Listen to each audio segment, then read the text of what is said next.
Aloha, I'm Lyla Berg, and we are here at the Honolulu Zoo, ready to meet the people who inform, inspire, and impact our daily lives. Thank you for joining us on Island Focus.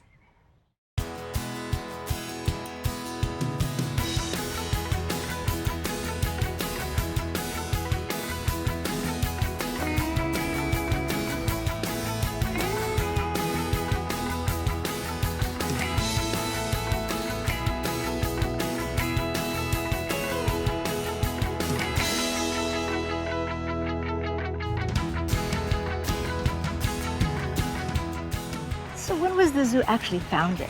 So the zoo was founded in 1947 when it actually became a zoo and a fence went up around it and they built exhibits for animals. And who was responsible for starting the zoo? So it was the city and county, and then they got their first actual zoo director, Mr. Paul Breeze. And he actually put up a fence and brought in a menagerie of animals to actually start the collection of a zoo.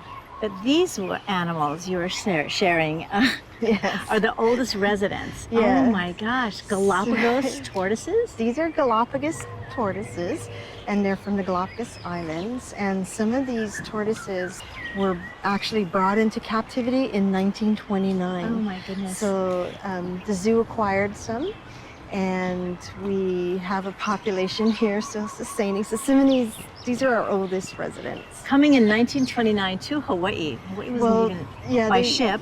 They went by from the ship Galapagos to different facilities, and then the zoo acquired some. You know, the zoo has gone through a lot of changes, but when I was a kid, the tortoises were here, so I remember them when I was a child.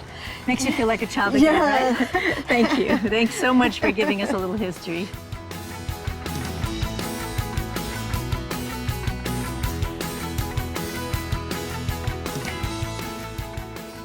Thank you for joining me on Island Focus today at the Honolulu Zoo with Dr. Emma Kaiser, who is the veterinarian here.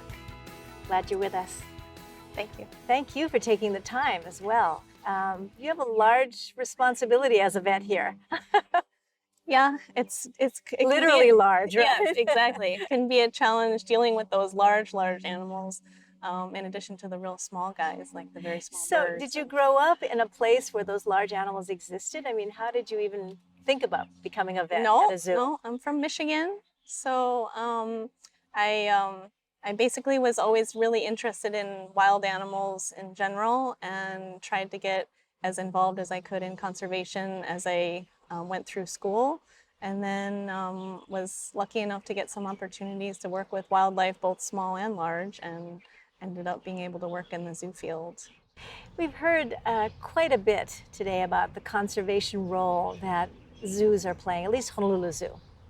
How does that play into your responsibilities? That's a really important thing that zoos are taking on, is that conservation role, both being involved in projects around the world with species in their natural environments, and also educating people about how we can change the way that we make decisions in our daily lives to affect conservation of these wild animals. What is one particular project I know that is near and dear to your heart?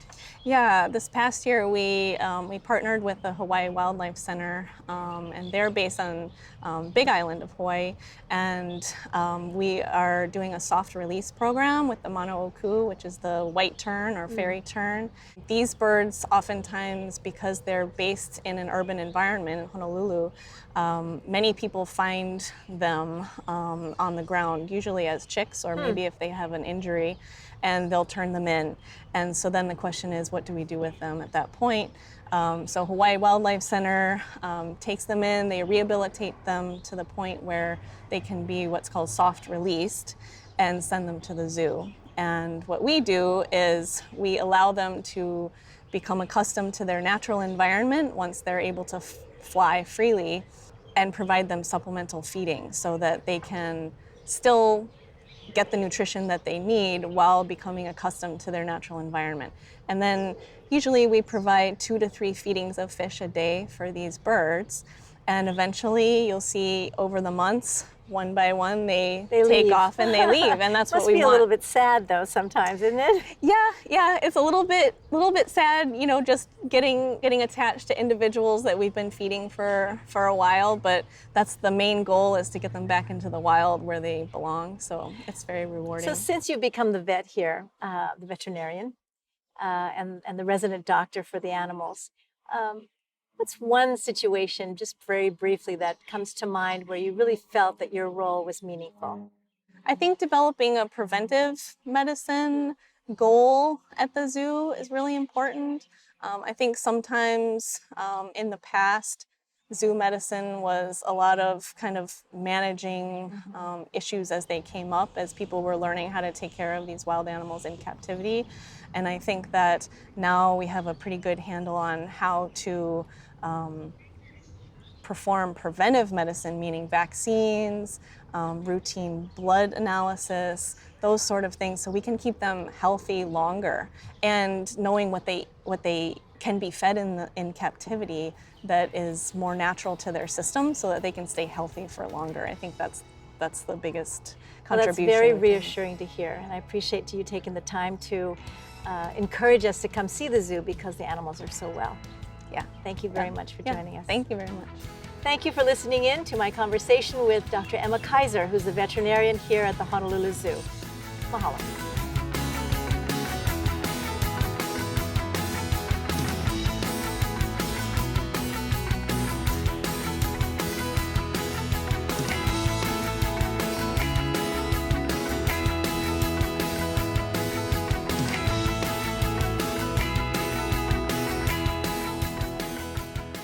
Here on Island Focus today at the Honolulu Zoo is Shelby Carlos, who is with the Honolulu Zoo Society.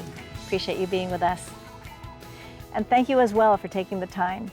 No problem. The Honolulu Zoo Society is obviously connected with the zoo. Yes. What is its official role? Our biggest role is the nonprofit, so we're part of fundraising and community involvement here at the zoo. So growing up in Hawaii, as you did, did you ever think you'd be working for the zoo? I dreamed about it for a really long time. Really? Yeah, I love animals. It was always my passion, far more than anything else. I didn't want to go to the mall. I wanted to go hang out with animals. So you get to hang out with them every day if you want. Yes. And the society, you were saying, is fundraising and education. What does that look like for you? For me personally, my biggest role in that is volunteers. So bringing people into the zoo so that they can take part in what we're doing, help our mission, help us go further, make this place beautiful. So it's pretty obvious that fundraising and education is outreach to the community, but you also have programs or activities or projects that you're involved in. We do a lot of outreach to the community through education, but we also want to have people here to help us with that education on grounds. So we have volunteers who help talk at different stations. We call them zoo talkers. Zoo talkers. Yeah. They get to talk story with everybody who comes to the zoo and just share with them the love that we have for the animals, as well as a very special program that we've started recently with the Manuoku, or white fairy terns, that volunteers are a part of to help us with observation, feeding, and also talking to guests as they come through the zoo. And so what is exactly the goal? So probably our biggest goal as the nonprofit is to get a lot of people into this program to help make it work, make it flourish. We get a lot of terns coming in through this soft release that need a little bit of rehab before they can be wild and fly away.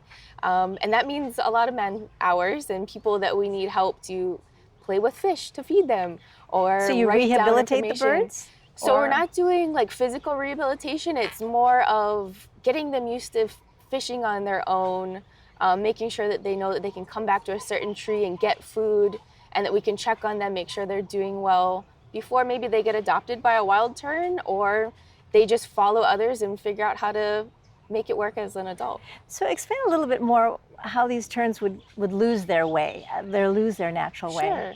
So a lot of times the terns that we get here at the zoo have maybe fallen out of a tree. They don't actually build a real nest. They stick an egg to a branch basically. So a lot of times if they fall out of the tree, people look up and they don't see a nest and they think that the baby needs help. So they'll turn them into different organizations, or maybe they've actually had to go through rehab. They've broken a wing, hurt a foot, and we work with the Hawaii Wildlife Center on the Big Island for those guys. So on all islands, you're They're connected. only found here. Huh. These guys are only found here. We just have a very special connection with that rehab place on the Big Island. So if a volunteer wanted to come and hang out at the zoo, there's many opportunities for them.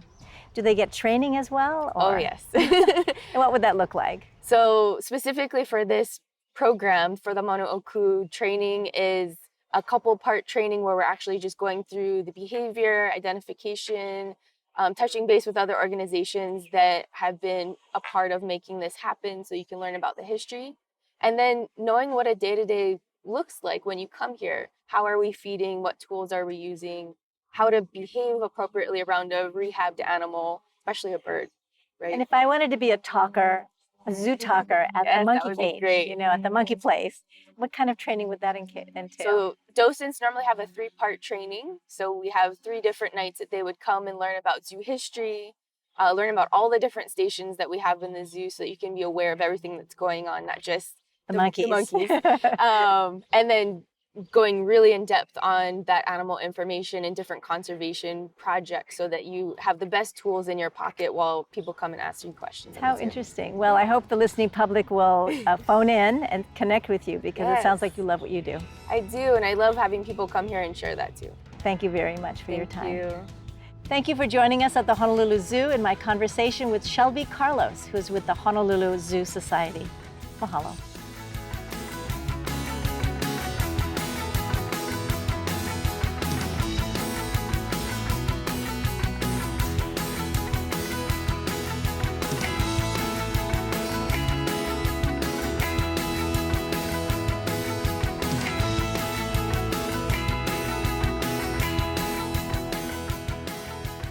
Thank you for joining me today at the Honolulu Zoo. I had the pleasure of talking with Janetta Peters, who is the Operations Manager for the Conservation Council for Hawaii. Aloha, aloha Lyla. What a beautiful place to meet. No, it's beautiful today.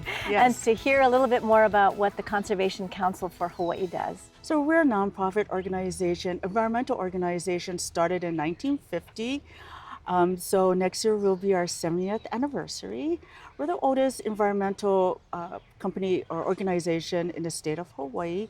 It was started by a group of scientists from the Bishop Museum and their cohorts. They decided to get together and form the Conservation Council for Hawaii. So in the 1950s, they were already talking about conservation. Correct. How was it defined at that time?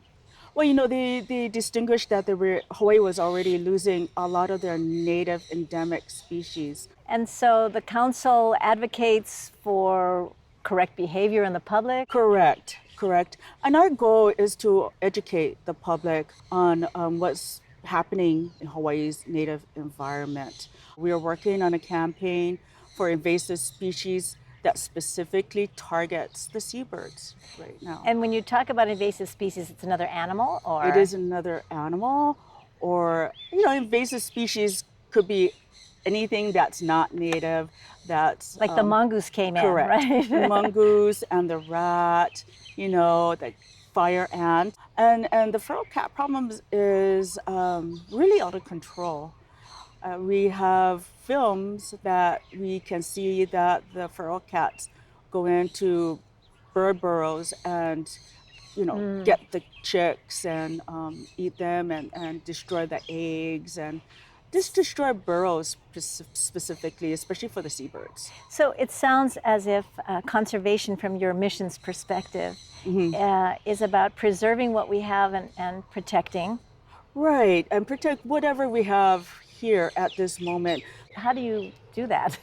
How do you protect? It's hard, but we try to do that through education, because we believe that through educating the public, that more people will understand and be aware and help in that process. Do you get involved legislatively or with government agencies? Yes, we do. You know, we do a lot of networking with other agencies and other nonprofit organizations. And, you know, we go to legislature, of course, and we testify. You know, and every now and then we litigate. On behalf of? of the native species. Okay, so you're actually the voice of Correct. plants and animals. Correct, because they don't have a voice. In our parting moments, Yes. what would be a message to the public that you would like to leave? Well, I would like to say to the public that you should be aware of your surroundings. Go ahead and get out in nature. A lot of the kids now, they do not go outside. Come and enjoy this place, Correct. right? and get involved and learn about your native surroundings and try to take care of that.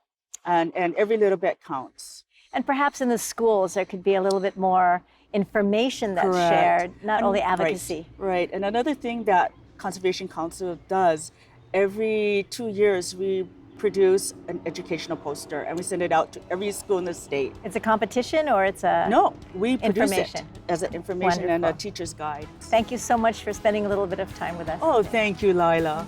Thank you for joining me in conversing with Janetta Peters, who is the Operations Manager for the Conservation Council for Hawaii. Aloha.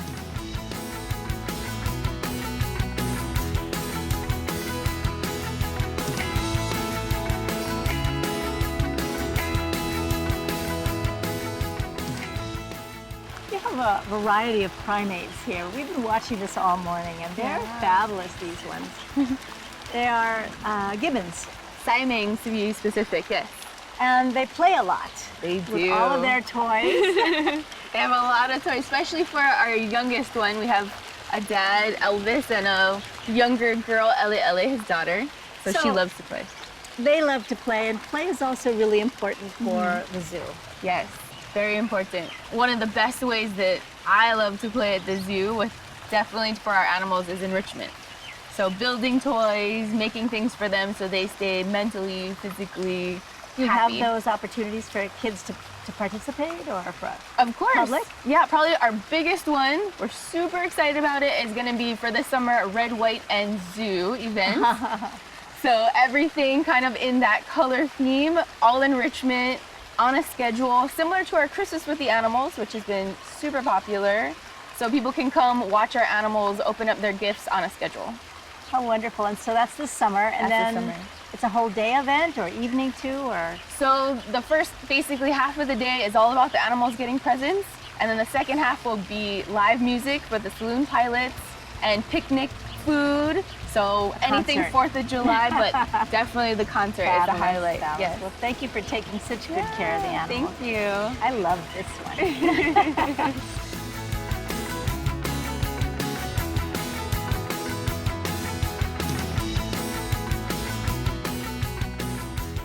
I'm at the Honolulu Zoo with Jim Kennedy, who is the Executive Director of Hawaii Fido Services. You're going to enjoy this interview. And I'm so looking forward to making your acquaintance. I'm enjoying this moment too. Thank you. It's a beautiful place here. It is beautiful. And Hawaii Fido Services is adorable. Please share with us how that got started. The lady who founded this was Susan Laura. She was a special education teacher, and she learned that taking a dog in a class with her attention deficit disorder students got their attention. She said, I want to learn to become a trainer of service dogs. And she got that training 20 years ago, and she toyed with the name, Hawaii Fido Service Dogs. That sounds pretty good. So it stuck, and that's where we're registered with the IRS. Well, please explain to us a little further what happened after she started the organization, and what is your involvement? Okay, we started in year 2000. We focus on helping provide well-trained service dogs to people who have some pretty serious muscular control and or balance issues. The dogs really help change those people's lives. It takes us 2 years to 2.5 years between puppy raising and then training to have that dog just perfect to go off with their new partner. We teach our dogs to help open doors, turn on lights, pick up dropped objects. Almost all of our graduates have issues that they could fall if they had to lean over. So picking up things, it's not just fetch, go get a medical kit or go pick something they dropped. Is really important to them. And the larger dogs can help people get in and out of chairs, out of bed, out of a car. That is fascinating to consider. Yeah, you know? it is. Some of us are very, very deliberate dog lovers. But what you're talking about is really training the dog to be your companion. Yes, they are. And they are literally your companion 24/7. Unless you need a break, we have a kennel that we have access to on the North Shore. They have a few days or a week's break so they can take a vacation. Although the dogs really should go with them on vacation everywhere they go. It's really a wonderful, almost like a marriage, if you will. So how do you match? Okay, first thing we do is in looking at candidates, as I said, those with some pretty serious physical, muscle control, balance issues. We look at what their needs are. We go to their home. What their specific needs are is what shapes in our mind what kind of training we need to do for the dogs. It's different for every single person. And the puppy raising takes 12, 14 months, and then a full training session with the individual who's going to get the dog for about another year. It's a labor-intensive effort. We graduate 3, 4, maybe 5 dogs a year, but it's so gratifying to see them walk off into the sunset with their new dog. Explain a little bit, if you would, about the puppy training or puppy raising. Yes, by the way, we are always looking for puppy raisers. We have so many, about 30 volunteers, but we have some turnover with military shifts and what have you. So if somebody's listening and they're interested in it, let's get in touch with us. Puppy It's a raising, commitment, though, of about a It is year, a commitment. right? It's at least a 12-month commitment, and it's 24/7. You don't put them in your backyard and come back 10 hours later. They really need to be with you or someone in your family at almost all times, and should be indoors for the most part. There must be, of course, an emotional connection that happens between the puppy raiser and the dog, and even like with children, right? We are stewards of our children, and we want to release them to college and life. How do you help the puppy raisers with that emotional transition? It's really tough. First thing we do is we introduce them to the person who's going to get the dog. Oh, of course. So that they can see how meaningful their effort can be with this new person.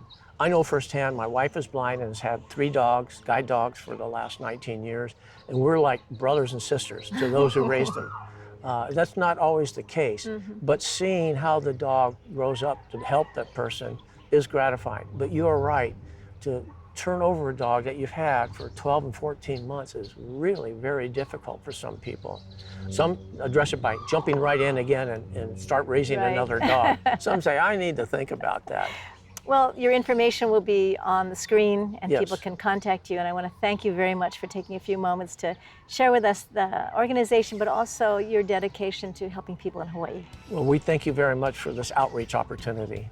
You've had a moment to share my conversation with Jim Kennedy, who's the Executive Director for Hawaii Fido Service Dogs. Aloha.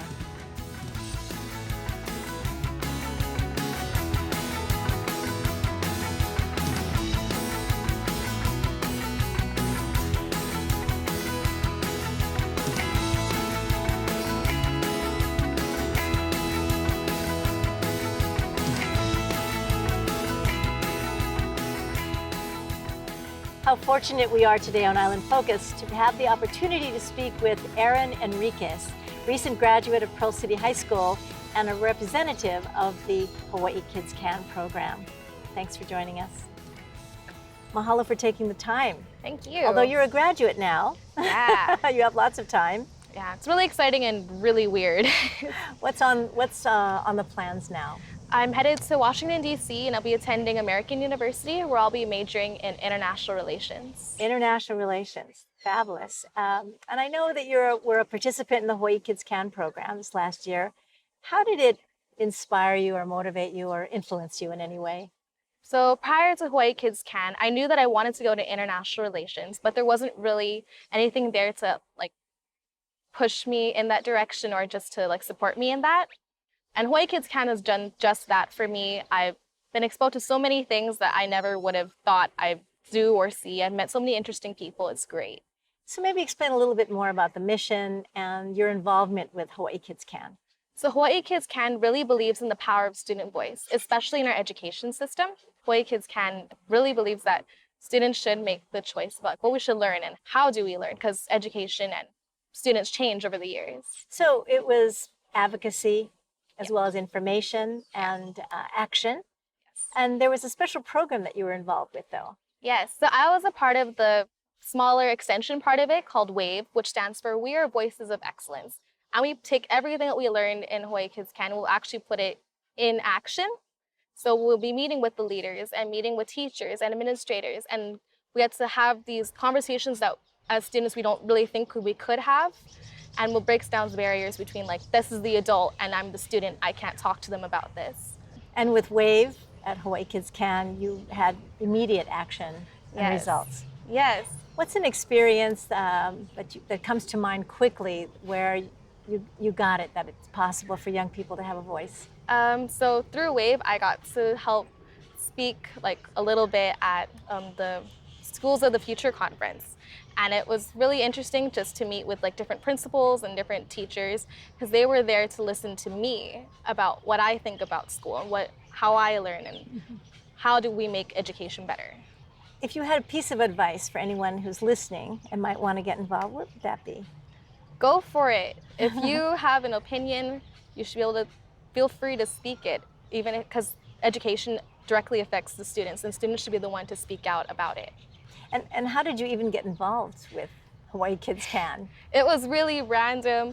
A past teacher of mine from Highlands Intermediate, she posted it about Hawaii Kids Can and their candidate forum, where the students got to be on TV asking governor candidates and the candidates for representative about their platform and what they believe and how they'll... So she posted this event on Instagram? Yes, and then I responded, and then it all worked out perfectly. Amazing, right? Synchronicity, it's called. Yeah. So what's the dream now as we wrap up our conversation for today? One day, I hope to start my own NGO, a non-governmental organization that focuses on helping girls' education in third world countries. Well, we're going to look forward to hearing a little bit more about you in the future and all the wonderful international locations you visited and the work that you have in mind. Thank you for joining us. Thank you. Thank you for listening in to my conversation with Erin Enriquez, who is a participant with the Hawaii Kids Can program. Mahalo.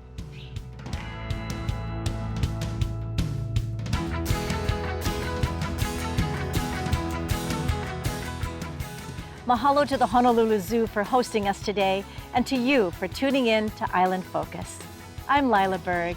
Aloha and malama pono. Take care of each other. See you soon.